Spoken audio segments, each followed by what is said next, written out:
Hello guys and welcome back to my channel सिर्फ IAS. दोस्तों, governance की series में आप सभी का बहुत बहुत स्वागत है। मैं प्रसन्ना वर्मा आपके सामने आज एकदम नया टॉपिक लेकर आई हूँ।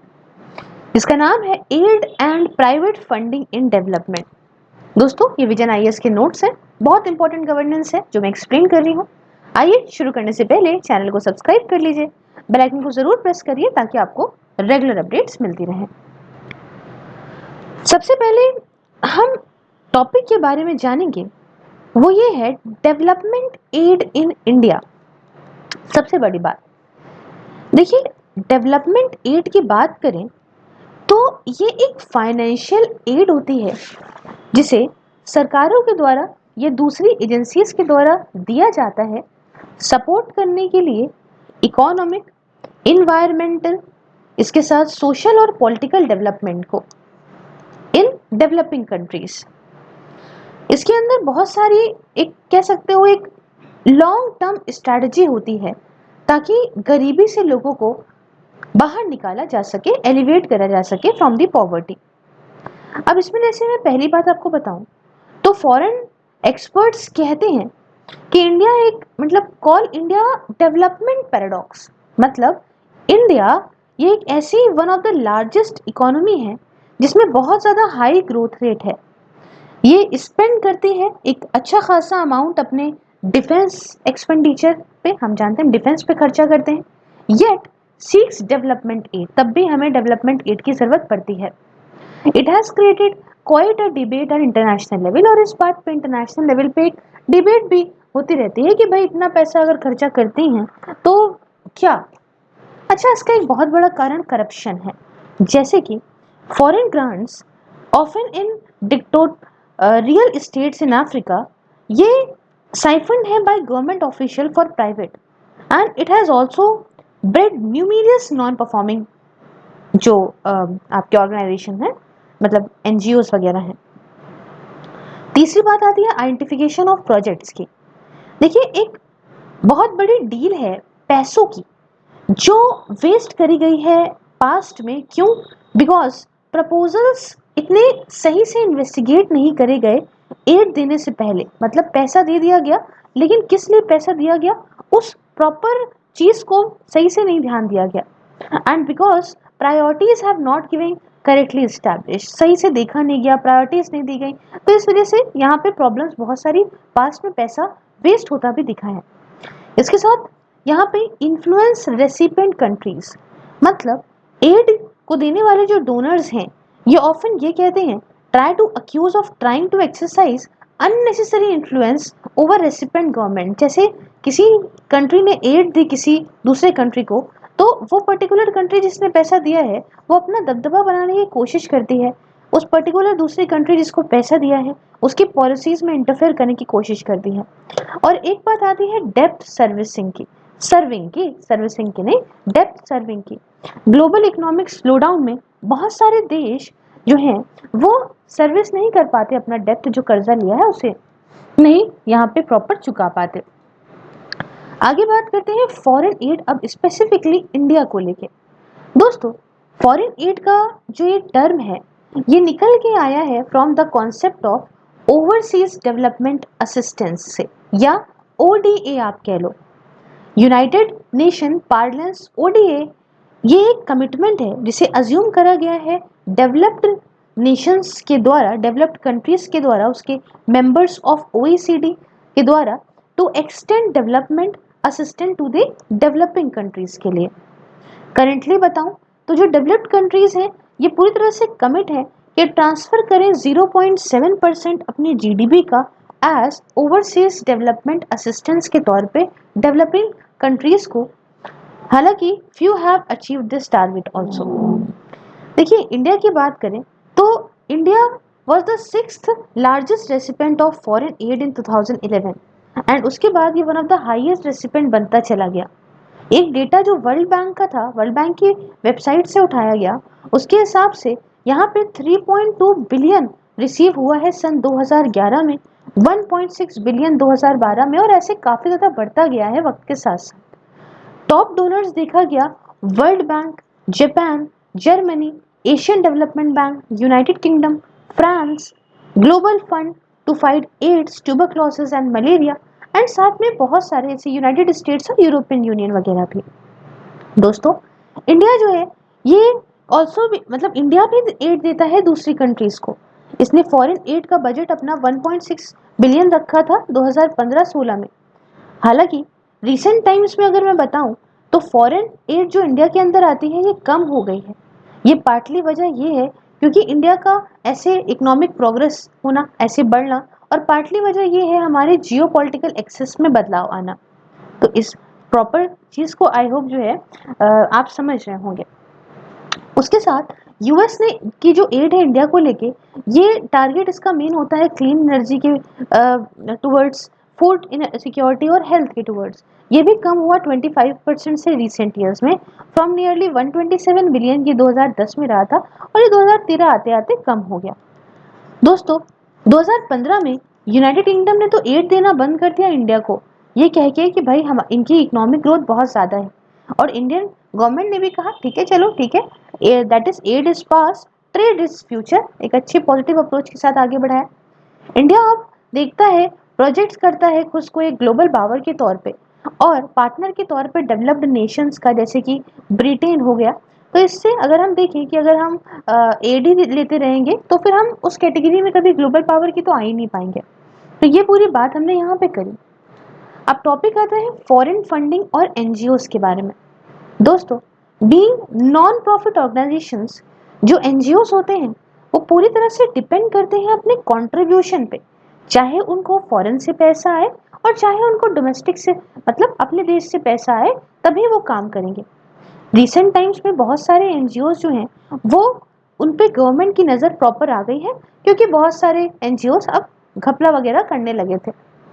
दोस्तों, फॉरेन कंट्रीब्यूशन रेगुलेशन एक्ट जो 2010 का था, एफसीआरए, और फॉरेन कंट्रीब्यूशन रेगुलेशन रूल्स 2011 के, ये बनाए गए थे ताकि कितना पैसा आ रहा है फॉरेन से, कंट्रीब्यूशन कितना मिल रहा है नॉन गवर्नमेंट ऑर्गेनाइजेशंस को इंडिया के अंदर, इस पे प्रॉपर रेगुलेशन हो सके और प्रॉपर इसकी स्कैनिंग की जा सके। तो सबसे पहले हम फॉरेन कंट्रीब्यूशन रेगुलेशन एक्ट 2010 के बारे में जानते हैं। दोस्तों, इस एक्ट ने पुराने वाले 1976 वाले एक्ट को रिप्लेस करा, और ये इसलिए आया ताकि यहाँ पे रेगुलेट कर सके एक्सेप्टेंस को और यूटिलाइजेशन को उन सारे फॉरेन फंड्स का जो एनजीओज को डोनेशंस, गिफ्ट्स और ग्रांट्स के माध्यम से मिलते हैं। दोस्तों, 1976 का जो एक्ट था, इसके अंदर बहुत सारे ऑर्गेनाइजेशंस और इंडिविजुअल्स थे जिन पर रोक लगी थी फॉरेन कॉन्ट्रीब्यूशंस को लेने से। बिल में ऐड करा गया था ऑर्गेनाइजेशन पॉलिटिकल नेचर का भी और इलेक्ट्रॉनिक मीडिया ऑर्गेनाइजेशन का भी इस लिस्ट के अंदर। एक्ट के अंदर ये था कि सारे पर्सन्स को रजिस्टर कराना पड़ेगा एफसीआरए के अंदर फॉरेन कंट्रीब्यूशन को लेने के लिए। सेंट्रल गवर्नमेंट मना भी कर सकती है, सस्पेंड भी कर सकती है या कैंसिल भी कर सकती है सर्टिफिकेशन को, जो कुछ सर्टेन कंडीशंस के अंदर आता है। उसके साथ ही ऑर्गेनाइजेशन अपना एफसीआरए का सर्टिफिकेशन जो है वो हर 5 साल में रिन्यू करेंगे, जो कि अभी अभी फिलहाल जो है इसके अंदर कुछ रिन्यूअल्स वगैरह भी हुए हैं, अभी अमेंडमेंट्स आए हैं। ये प्रोहिबिट करता है एक्सेप्टेंस और यूज फॉरेन कंट्रीब्यूशन का या फॉरेन हॉस्पिटैलिटी का कुछ certain specified category of persons के लिए, जैसे कि कैंडिडेट किसी इलेक्शन के लिए खड़ा हो, कोई जज हो, कोई जर्नलिस्ट हो, कोई कॉलमिस्ट हो, कोई न्यूज़पेपर पब्लिकेशन हो, कार्टूनिस्ट हो, और चीज़ें भी। एक्ट ये भी प्रिवेंट करता है कि आप फॉरेन कंट्रीब्यूशन का यूज़ या फॉरेन हॉस्पिटैलिटी का यूज़ किसी भी ऐसी एक्टिविटी के लिए नहीं करोगे जो नेशनल इंटरेस्ट में ना हो। साथ में फॉरेन कंट्रीब्यूशन का यूज़ ऐसे पर्पस के लिए होगा जिस पर्पस के लिए उसको मिला है, आपको उसी पर्पस के लिए होगा, और 50% तक आप एडमिनिस्ट्रेशन में खर्चा करोगे ऑफ सच कंट्रीब्यूशन जो कि रिसीव्ड हुआ है एक फाइनेंशियल ईयर में। हर एक बैंक रिपोर्ट करेगा ऐसे अथॉरिटी को, जैसा कि लिखा गया है, एक अमाउंट फॉरेन रेमिटेंस का जो वो पाया है, कहाँ से पाया है, किस तरीके से पाया है, और भी चीज़ें। हर एक एनजीओ जो रजिस्टर हुआ है या इसका प्रायर अप्रूवल रहा है इस एक्ट के तहत, वो एक एनुअल रिपोर्ट को फाइल करेगा अथॉरिटी के पास एक प्रिस्क्राइब्ड फॉर्म में। ये जो फॉर्म है इसके साथ साथ एक कंप्लीट होगा, इसके साथ एक फॉर्म तो लगेगा, फॉर्म के साथ इनकम और एक्सपेंडिचर स्टेटमेंट, साथ में रिसीट और पेमेंट अकाउंट, बैलेंस शीट होगी एक पर्टिकुलर रेलिवेंट फाइनेंशियल ईयर के लिए। फॉर फाइनेंशियल ईयर्स जहाँ पे कोई भी फॉरेन कंट्रीब्यूशन नहीं पाया गया, वहाँ पे एक नील रिपोर्ट को यहाँ पे फर्निश करा जाएगा अथॉरिटी के सामने। नई नई प्रोविजंस को भी यहाँ पे किया गया है for suspension as well as cancellation of registration granted for violation of, अगर मान लीजिए कोई वायलेट करता है इन प्रोविजंस को एक्ट की। तो एक्ट पूरी तरीके से अगर देखा जाए तो बहुत इसका वाइड स्कोप एप्लीकेबल था नेचुरल पर्सन के लिए, बॉडी इनकॉर्पोरेट और दूसरे तरीके के इंडियन एंटिटीज के लिए। हालांकि अभी इसमें हाल फिलहाल कुछ अमेंडमेंट्स वगैरह आए हैं जिसके बारे में मैं डिस्कस करके आपको बताऊंगी, ठीक है। अब देखिए कुछ रीसेंट इश्यूज एफसीआरए एक्ट के साथ जो रहा जिससे इम्पैक्ट किया एनजीओज को। जुलाई 24 में 2018 में union minister of state for home affairs ने रिप्लाई किया लोकसभा को और कहा कि एफसीआरए का रजिस्ट्रेशन नियरली 19,000 एनजीओज जो हैं उनको कैंसिल कर दिया गया है 2011 से अभी तक, एंड इन्हीं पे रोक भी लगा दी गई है, फॉरेन फंड्स को नहीं ले सकते। इन्होंने ये भी कहा कि करीब 2500 के आसपास एनजीओज जो हैं वो सरकार के दिए गए ऑर्डर्स के हिसाब से नहीं चल रहे हैं और इन्होंने अपना एनुअल रिटर्न पेंडिंग पड़ा हुआ है इनकम एंड एक्सपेंडिचर का, और जो भी इन्होंने फंड्स पाया है अब्रॉड से और बैलेंस शीट। टोटल जो फंड जो आ रहा है उसमें से करीब 13% ऐसा है जिसमें कुछ कॉन्टेंशियल इश्यूज देखने को मिले, जैसे रिलीजियस इंस्टीट्यूशंस को, अवेयरनेस कैंपेन्स को, और सरकार टर्मिनेट कर रही है दोनों एंटी नेशनल एक्टिविटी को क्योंकि रिलीजियस इंस्टीट्यूशंस ये टेररिस्ट एक्टिविटीज को बढ़ावा देते हैं एंड अवेयरनेस कैंपेन्स टारगेट करते हैं डेवलपमेंट प्रोजेक्ट्स को सरकार के। एक्सपर्ट्स ने बहुत सारी चीज़ें ऐसी ही बताई हैं कि इससे बहुत इश्यूज हैं। पास्ट में सिमिलर बैन देखने को मिले थे जो कम्युनिस्ट कंट्रीज के द्वारा, जैसे रशिया और हंगरी के अंदर भी। एक इंटेलिजेंस ब्यूरो की एक रिपोर्ट में ब्लेम करा गया एनजीओज को कि वो स्लम कर रहे हैं इंडिया की GDP. It is also accuse कि कुछ क्रिश्चियन एनजीओज ये इंगेज हैं पॉलिटिसाइजेशन में। US based NGO Compassion International ये प्रायोरिटी लिस्ट में रखा गया सरकार के द्वारा। अब रीसेंट अमेंडमेंट्स की बात करें एफसीआरए के अंदर एग्जेम्प्ट करने के लिए पॉलिटिकल पार्टीज को, तो फाइनेंस बिल 2016 का इंसर्ट करता है एक अमेंडमेंट जिससे पॉलिटिकल पार्टीज पे शील्ड बनती है from violating the norms of FCRA. Amendment को लाया गया था एक केस के बाद जिसे फाइल करा गया दिल्ली हाई कोर्ट के अंदर रिगार्डिंग डोनेशंस जो कि बीजेपी को करे गए और आईएनसी को करे गए लंदन बेस्ड मल्टीनेशनल वेदांता के द्वारा। मार्च 2018 की बात है जब पार्लियामेंट ने फाइनेंस बिल 2018 के माध्यम से अमेंडमेंट के माध्यम से रिपील करा फॉरेन कंट्रीब्यूशन रेगुलेशन एक्ट 1976 को, और एम ये था कि हम पॉलिटिकल पार्टीज को एग्जेम्प्ट करेंगे स्क्रूटनी से फंड की जो कि इनको मिलता है बाहर से सिंस 1976।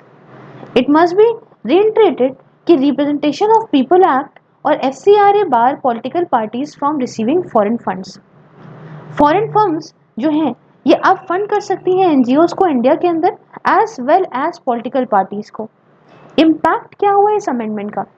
ज़्यादा से ज़्यादा एनजीओज अब कोशिश करने लगे कि वो पॉलिटिकल पार्टीज बन जाएं, एज पॉलिटिकल डोनेशंस अब टैक्स फ्री थे under section 13A of the income tax act, और पॉलिटिकल पार्टीज अब 100% एग्जेम्प्ट ही टैक्स से फॉर इनकम डिराइव जो कि इनको किसी भी सोर्स से है, चाहे बिजनेस इनकम क्यों ना हो। अब आगे बढ़ते हैं और आपको बताते हैं फॉरेन एड फ्रॉम इंडिया के बारे में। दोस्तों, India has been one of the major receive of development aid, but पिछले कुछ सालों में हमने देखा है कि हमने दूसरी कंट्रीज को भी काफी ज्यादा एड प्रोवाइड करी है। बहुत ही रिसेंट एग्जाम्पल आपने इसका श्रीलंका को देखा होगा। डेवलपमेंट एड फॉरेन कंट्रीज को न ही सिर्फ इकोनॉमिक ऑब्जेक्टिव्स को पूरा करता है बट साथ में एक स्ट्रैटेजिक टूल भी है आसपास के देशों के साथ अपनी बना के चलने के लिए। दोस्तों, इंडिया चाहता है कि वो अपने आप को एक इकोनॉमिक पावर के तौर पे पूरे में दिखाए, और एक हम तो चाहते हैं ना परमानेंट मेंबरशिप हो हमारे यूनाइटेड नेशन सिक्योरिटी काउंसिल में, जिसके बारे में अभी डिटेल बहुत सारी चली है। हर बार वीटो के माध्यम से कोई देश हमारी ये मेंबरशिप जो है परमानेंट वाली रोक देते हैं, लेकिन अभी चूंकि हम ऐसा है कि भाई सबसे ज़्यादा पॉपुलेटेड बन जाएंगे तो हमारी हो सकता है कि इसमें मेंबरशिप मिल जाए। बहरहाल, नेबरहुड फर्स्ट पॉलिसी, दोस्तों जो पड़ोसी होता है वो सबसे इम्पोर्टेंट होता है, और सबसे ज़्यादा जो एड दी गई है इंडिया की तरफ से वो अपने आसपास के देशों को ही दी गई है। भूटान को ने सबसे बड़ा इंडिया की एड पाई है, उसके साथ साथ बहुत सारे और देश भी हैं। अफगानिस्तान की बात करें, श्रीलंका की बात करें, हमने बहुत एड प्रोवाइड करी है। एथनिक इश्यूज भी हैं। श्रीलंका के अंदर आप देखते हो कि इंडिया जो है वो कंस्ट्रक्शन करा उसने हाउसेस का, ताकि तमिल पॉपुलेशन रह सके नियरली 3 डिकेड्स लॉन्ग वॉर बाद। तो अभी तो फिलहाल श्रीलंका की हालत बहुत खराब है, ये मैं एकदम रिसेंट अभी लेक्चर बना रही हूँ, तो उसके साथ साथ मिला के चल रही हूँ। साथ में सॉफ्ट पावर, इंडिया अपनी सॉफ्ट पावर को और बढ़ाना चाहता है इस एड के माध्यम से। एक और मेजर रीजन ये है कि इन्फ्लुएंस चाइना की इंडिया के आसपास में पड़ोसी देशों में यहाँ पे काउंटर करना। साथ में साउथ एशिया एक डिजास्टर प्रोन है और बहुत सारी कंट्रीज रीजन के अंदर कोशिश करती हैं कि वो अपने तरीके से कैरी आउट करें relief work on its own. तो ये हमने यहाँ पे पूरी बात करी दोस्तों, और इसी के साथ ये टॉपिक हमारा ओवर होता है। नेक्स्ट टॉपिक हमारा माइक्रो फाइनेंस ट्यूशंस को लेके है। इसी टॉपिक को आगे देखने के लिए मेरे चैनल को सब्सक्राइब करें, बेल आइकन को प्रेस जरूर करें और लाइक शेयर करें और अपना कमेंट जरूर डालें। इसके अलावा आप मेरे चैनल को ज्वाइन भी कर सकते हैं for supporting in my work, और इन लेक्चर्स को आप फेसबुक पे देख सकते हो। इसके साथ इंस्टाग्राम पे डेली क्वेश्चंस अटेंड कर सकते हो, और इन सब की पीडीएफ आप मेरे टेलीग्राम पे पा सकते हो। इन सब के लिंक आपको डिस्क्रिप्शन बॉक्स में मिल जाएंगे। Do join. Thank you so much for watching. जय हिंद, जय भारत।